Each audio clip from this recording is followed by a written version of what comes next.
तो hello everyone, welcome back to my YouTube channel. तो आज मैं आप लोगों को एक और एडिटोरियल बताने जा रहा हूँ कि कैसे रीड करना है। आज मैं थोड़ा सा डिटेल में बताऊँगा, तो वीडियो थोड़ा लंबी हो जाएगी। फिर भी आप लोग देख लीजिएगा, आपको ज़रूर ये हेल्पफुल रहेगी ये वीडियो, ठीक है? और आपको अच्छा लगता है तो ज़रूर बताइएगा कि मैं कैसा बता रहा हूँ, ठीक है? बट मैं पढ़ाने का नहीं, पर मैं ये सोचता हूँ कि मैं बताऊँगा आपको तो मेरा भी इम्प्रूवमेंट होगा, इसीलिए मैं ये वीडियो बना रहा हूँ, ठीक है? क्योंकि मैं रोज़ एडिटोरियल तो रीड करता ही हूँ, तो क्यों ना इसको रिकॉर्ड करने में क्या जाता है, ठीक है? तो चलो देखो, लिमिट एंड एक्सेस, इतना तो नहीं समझ में आएगा। लिमिट एंड एक्सेस क्या होता है, ठीक है? ठीक है, लिमिट एंड एक्सेस, इसको थोड़ा सा नीचे कर लेते हैं, एक सेकेंड। तो देखो, लिमिट एंड एक्सेस, इससे तो ये तो हेडलाइन है, इससे अपन को ज़्यादा कुछ समझ में भी नहीं आता, ठीक है? Creamy layer should be kept out. तो क्रीमी लेयर है, जो ऊपरी ऊपरी क्रीमी लेयर क्या होता है कि जैसे ये मिल्क है, ऊपरी ऊपरी जो लेयर होती है इसको क्रीमी लेयर बोल दिया। शुड बी केप्ट आउट, ये क्या है? ये पैसिव है। शुड का पैसिव है ये, ठीक है? पैसिव समझ में आ रहा है? ये क्या है? शुड है मॉडल वर्ब, फिर बी है और बी के बाद वर्ब की थर्ड फॉर्म है, तो ये क्या है? पैसिव है। ऐसा किया जाना चाहिए, तो creamy layer should be kept out, उसको अलग रखना चाहिए। केप्ट आउट मतलब अलग कर देना, बाहर कर देना। तो should be kept out, but लेकिन the ceiling on quota is artificial. लेकिन जो सीलिंग ऑन मतलब होता है कोई सीमा, ठीक है? सीमा है कोटा पर, जो कोटा पर जो सीमा है वो क्या है? एक कृत्रिम है, ठीक है? तो इससे भी ज्यादा डिटेल नहीं समझ में आ रही, पर इतना समझ में आ रहा है कि यहाँ पर एक चीज सीखने को मिल गई, पैसिव। शुड बी के साथ वर्ब की थर्ड फॉर्म, ठीक है? तो देखो देख कैसे, जब भी मॉडल मिले शुड, ठीक है, और उसके बाद बी आ जाए, तो इसके बाद अगर वर्ब की थर्ड फॉर्म आ जाए ना, तो समझ जाना ये क्या है? ये है पैसिव, ठीक है? ये क्या है? पैसिव सेंटेंस, ठीक है? तो ये पैसिव है। अब अगर शुड होता और वर्ब की फर्स्ट फॉर्म होती, तो ये क्या होता? तो शुड के बाद अगर वर्ब की फर्स्ट फॉर्म है, तो ये आपका एक्टिव है, ठीक है? एक्टिव वॉइस है, ठीक? समझ में आया? अब जब भी आपको अगर ये चीज मिल जाए तो समझ जाना ऐसा होना चाहिए, ठीक है? ऐसा किया जाना चाहिए, इसका मीनिंग है, ठीक है? चलो, अब नीचे देखते हैं क्या है आज की न्यूज। ये आज का ही एडिटोरियल है। The Patna high court judgment. तो पटना हाई कोर्ट जजमेंट, अब देखो, जो भी जुडिशियल होता है ना, उसके पहले द आता है, आर्टिकल द। तो यहाँ पर हमने एक ग्रामर भी सीखी कि जब भी हाई कोर्ट की बात होगी या किसी भी कोर्ट की बात होगी, सुप्रीम कोर्ट की, उसके पहले है द आएगा, तो इसलिए यहाँ पर द है, ठीक है? समझ में आ गया? The Patna high court judgment, judgment मतलब क्या होता है? फैसला, ठीक? जजमेंट का मतलब क्या होता है? फैसला। तो पटना हाई कोर्ट का जो फैसला, क्या फैसला है? Striking down enhanced reservation. अब स्ट्राइकिंग डाउन, देख रहे हो अचानक से आईएनजी आ गया। हम लोगों ने कैसा पढ़ा हुआ है? हम लोगों ने पढ़ा हुआ है कि या तो वॉज वर हो, देखो, या तो इज हो, एम हो, आर हो, वॉज हो, वर हो, इनके साथ हम आईएनजी फॉर्म लगाएंगे। यही सीखा है ना अपन ने कि इज एम आर है, वॉज वर है, इसके बाद आईएनजी लगाएंगे। लेकिन इसमें आप देखो, इसमें क्या हो रहा है? ये चीज देख रहे हो? ये अचानक बीच में क्या आ गया? एक आईएनजी फॉर्म आ गया। ये क्या है? ये, इसको बोलते हैं प्रेजेंट पार्टिसिपल। ये किसका काम करता है? ये एडजेक्टिव का काम करता है, ठीक है? एडजेक्टिव का काम करता है, मतलब ये नाउन के बारे में बताएगा, नाउन को मॉडिफाई करेगा। ये बता रहा है कि पटना हाई कोर्ट का जो फैसला, इस फैसले के बारे में बता रहा है कि कौन सा फैसला। तो ये स्ट्राइकिंग डाउन, स्ट्राइकिंग डाउन मतलब होता है कि खारिज करना, ठीक है? तो कौन सा फैसला है? Striking down. मैं प्रेजेंट पार्टिसिपल आपको समझा देता हूँ क्या होता है, देखो। प्रेजेंट, एक मिनट, प्रेजेंट पार्टिसिपल, पार्टिसिपल ये क्या रोल प्ले करता है? एडजेक्टिव का, ठीक है? जब भी आपको दिखाई दे, समझ जाना ये किसी नाउन के बारे में बताएगा, ठीक है? इससे पहले आपको नाउन दिखेगा, ठीक है? इससे पहले बोल रहा हूँ, बाद में, ठीक है? ये पहले भी दिख सकता है, कोई बात नहीं, ठीक है? क्या होता है, जैसे मैं फॉर एग्जांपल मैं कहूँ I saw a lady slapping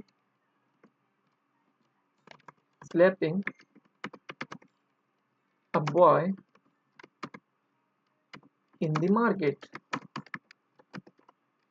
देखो यहाँ पर क्या है, ये मैंने देखा, ये क्या है, V2 है, ये तो सब्जेक्ट है आई के बाद क्या है, ये V2 है। ठीक है, पास्ट की बात हो रही है, मैंने देखा एक लेडी।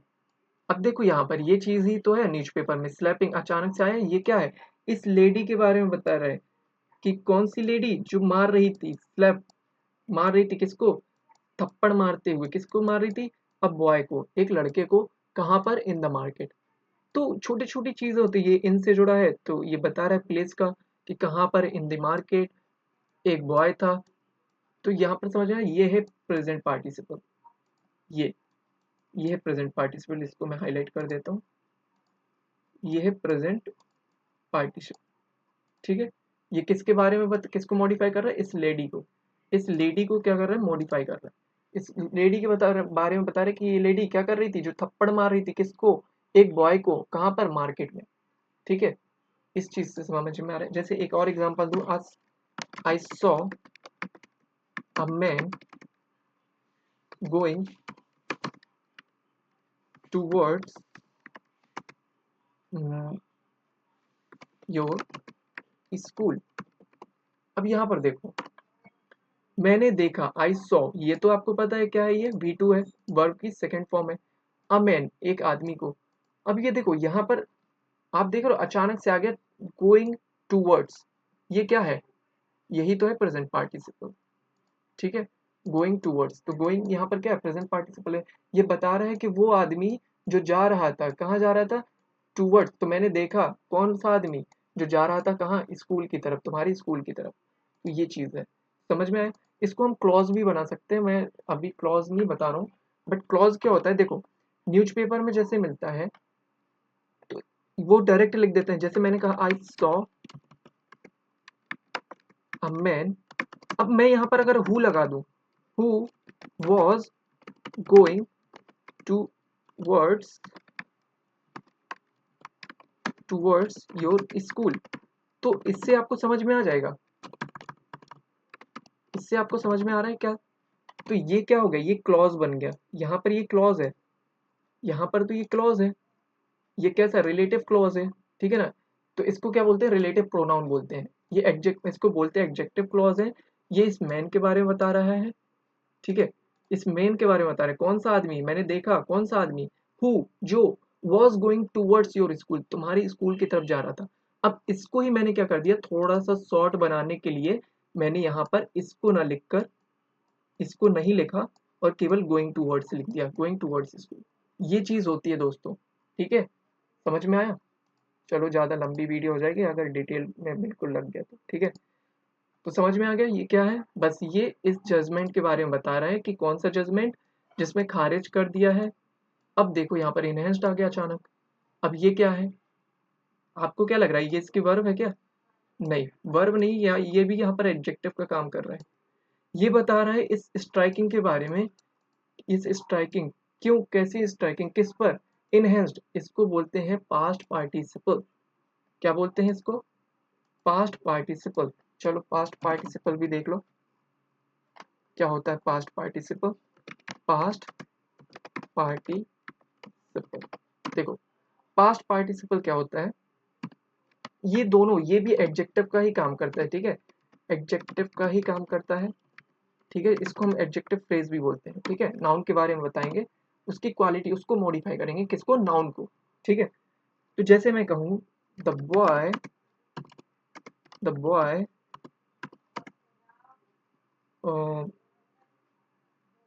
हु, ये क्या होता है, अब जैसे द बॉय, मैंने बोला कि बीटन, बीटन लास्ट नाइट, ठीक है, डाइड इन his रूम। देख रहे हो क्या हुआ यहाँ पर, ये क्या है देखना, समझना बात को। The boy beaten last night died in the room. अब यहाँ पर आप एक चीज नोटिस कर रहे हो क्या, यही चीज जो न्यूज़पेपर में दी हुई है, अचानक से B3। अब आप सोचोगे ये V2 तो नहीं है, वर्ब की सेकंड पास्ट टेंस नहीं, ये एडिशनल इस बॉय के बारे में बता रहा है कि जिसको मारा गया, किसको पीटा गया, इस बॉय को पीटा गया, last night died in his room. ठीक है, वो अपने रूम में क्या हो गया, मर गया। तो ये चीज है। अब इसको मैं चाहूँ तो ऐसे भी कर सकता हूँ, कैसे, जैसे मैंने ऊपर बताया था प्रेजेंट पार्टिसिपल द बॉय, अब मैं यहाँ कंजंक्शन लगा दूं, हु लगा दूं, फिर मैं बताऊं हु वॉज बीटन, तो आप लोग को समझ में आएगा कि इस बॉय के बारे में बात हो रही है। लेकिन न्यूज़पेपर में क्या करते हैं, अलग से मतलब सॉर्ट करने के लिए क्या कर देते हैं, डायरेक्ट लिख देते हैं लास्ट नाइट डाइड, ठीक है,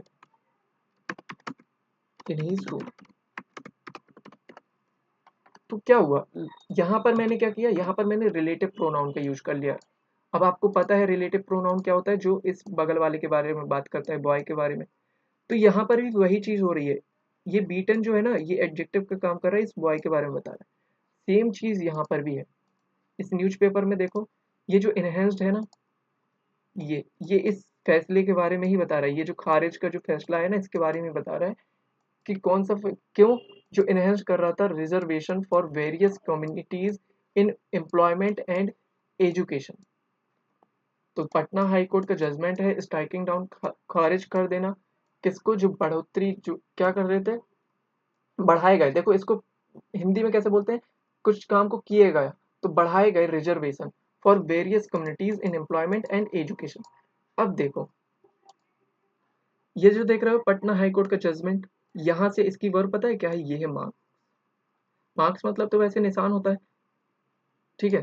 तो देखो पटना हाई कोर्ट का जो फैसला है वो मार्क्स मतलब दिखाता है, यट एक और, यट अनदर इंस्टेंस, एक और उदाहरण, किस चीज का, strict application of 50% ceiling on total reservation by the judiciary.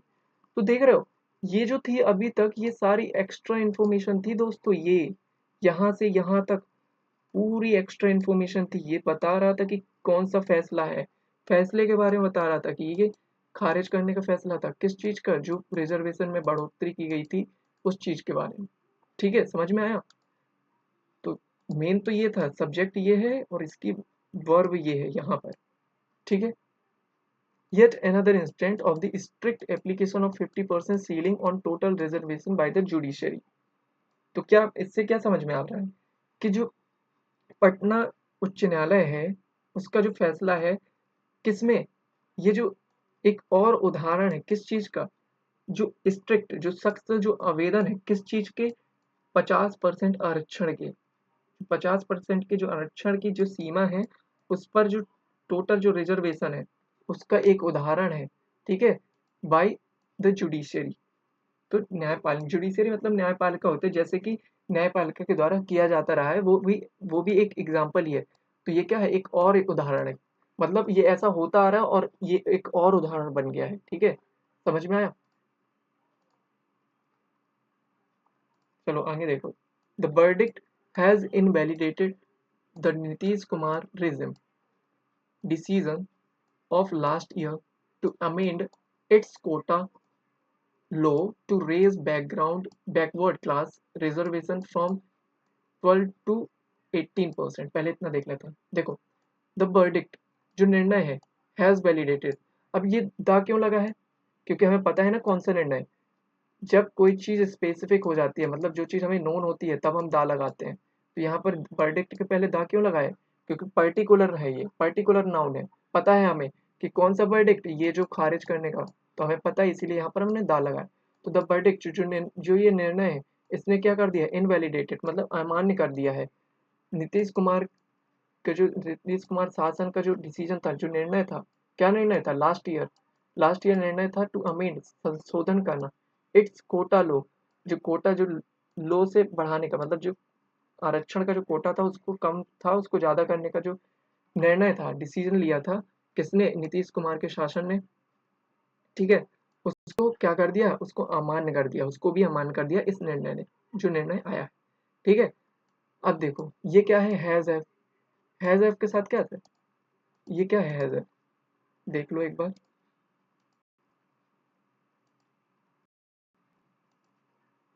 देखो हैज और हैव के साथ वर्ब की थर्ड फॉर्म मिल जाए तो क्या होगा, एक सेकंड, ये क्या हो गया,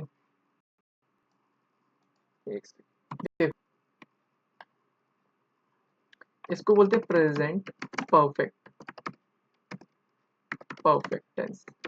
प्रेजेंट परफेक्ट टेंस क्या होता है, ये परफेक्ट मतलब वही होता है कंप्लीट, ये कंप्लीट को दिखाता है। ठीक है, जो चीज हो चुकी है। ठीक है, तो जैसे कि has a present perfect tense क्या होता है, तो जैसे सब्जेक्ट हो गया, फिर वर्ब हो गई, फिर हैज या हैव आएगा, फिर V3 आएगा, फिर ऑब्जेक्ट आएगा। तो यही होता है। ठीक, ये है स्ट्रक्चर, समझ में आ रहा है।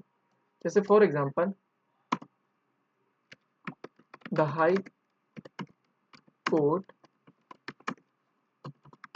Court court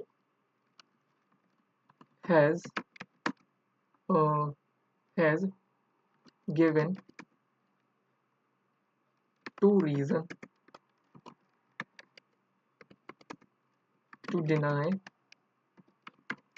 the petition. For example, मैंने ऐसे ही ले लिया एग्जाम्पल। ठीक है, तो the high court has given, देख रहे हो यहाँ पर ये क्या है, यही तो है present perfect tense. The high court has given two reason, उन्होंने दो रीजन दिए हैं मना करने के, टू डिनाई। ये क्या है, टू डिनाई ये इन्फिनेटिव है, द पिटीशन। ठीक है, इन्फिनेटिव आपके पर्पस को दिखाता है। ठीक है, समझ में आ गया। चलो अब देख लेते हैं आगे। सच में टीचर कैसे पढ़ाते हैं, बहुत बहुत मेहनत लगती है।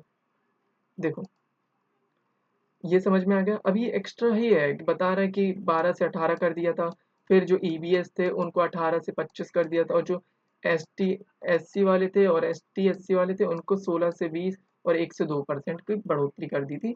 ये चीज़ है। तो ये जो चीज़ नीतीश कुमार के शासन ने करी थी ना, उसको ये अमान्य कर दिया इस फैसले ने। ये चीज़ बता रहा है। ठीक है, समझ में आ गया। अब देखो आगे, तो नहीं बताऊंगा मैं, बस वीडियो को एंड करने वाला हूँ, थोड़ा और देख लो। This took the total reservation level to 65%। अब ये जो चीज़ है, ये जो पूरी चीज़ है, ये क्या लेकर आ गई है, टोटल रिजर्वेशन लेवल को 65% पर लेकर आ गई है। ठीक है, तो इसको आरक्षण जो है, आरक्षण का जो स्तर है वो 65% हो गया है। ठीक है, समझ में आ गया। अब देखो, this took the total reservation, ये तो बता दिया। अप्लाइंग जुडिशियल प्रेसिडेंट दैट, समझ में आ रहा है। देखो, applying judicial precedent that now crystallize into a legal bar on reservation exceeding 50%, the court has inflicted a huge blow to the Bihar government plan to utilize its caste survey finding to expand its affirmative action program। समझ में आया कुछ, नहीं आया। Applying judicial president, presidents मतलब होता है पूर्व उदाहरण, कि अप्लाइंग मतलब बताते हुए, अप्लाइंग का मतलब यहाँ बताने से है कि बताते हुए पूर्व जो जुडिशियल फैसले थे उनको बताते हुए, दैट हैव नाउ क्रिस्टलाइज, जो अब विकसित हो चुके हैं, इनटू अ लीगल बार। तो जिनको क्या कर दिया लीगल बार में, लीगल बार मतलब क्या होता है, लीगल बार मतलब होता है एक तरह से एक कानूनी रोक। ठीक है, ऑन रिजर्वेशन पर, जो कि 50% से ज्यादा बढ़ गए थे। ठीक है, the court has inflicted, court ने क्या कर दिया है, झटका पहुंचाया, अ ह्यूज ब्लो, मतलब कि जो कोर्ट था पटना का हाई कोर्ट ने, उसने एक बहुत बड़ा झटका दिया है, किसको, बिहार गवर्नमेंट के प्लान को। ठीक है, टू यूटिलाइज, यूटिलाइज करें इस कास्ट सर्वे फाइंडिंग। तो जो कास्ट सर्वे की थी बिहार ने, उसको यूटिलाइज करने के लिए जो उसने ये चीज कदम उठाया था, उसमें ये हाई कोर्ट ने बहुत बड़ा झटका दे दिया बिहार गवर्नमेंट को। ठीक है, to expand its affirmative action programme, जो उसका अफर्मेटिव एक्शन प्रोग्राम था उसको एक्सपेंड करने के लिए जो इसने निर्णय लिया था, इस बिहार गवर्नमेंट ने, उसको बहुत बड़ा झटका लग गया है इस निर्णय से जो हाई कोर्ट ने लिया है। ठीक है, समझ में आ गया, हो गया, समझ में आ गया है। ठीक है, एक चीज़ और बता देता हूँ, जैसे फ्रॉम टू का यूज़ हुआ है यहाँ पर, तो फ्रॉम के बाद हमेशा क्या होता है, from always follows by two, तो फ्रॉम के बाद हमेशा टू आएगा। जैसे बिटवीन, तो बिटवीन के बाद क्या आएगा, बिटवीन है तो एंड आएगा, तो बिटवीन को देखना तो हमेशा देखना एंड है क्या, ये चीज़ आप देखा करो। ठीक है, दो चीज़ आपने सीख ली, बस यही था ओवरऑल। आप ये चीज़ सीखिए दोस्तों, और आपसे भी बनेगा क्योंकि मैं भी सीख रहा हूँ ये चीज़। और बस यही था आज का overall session. Thank you so much.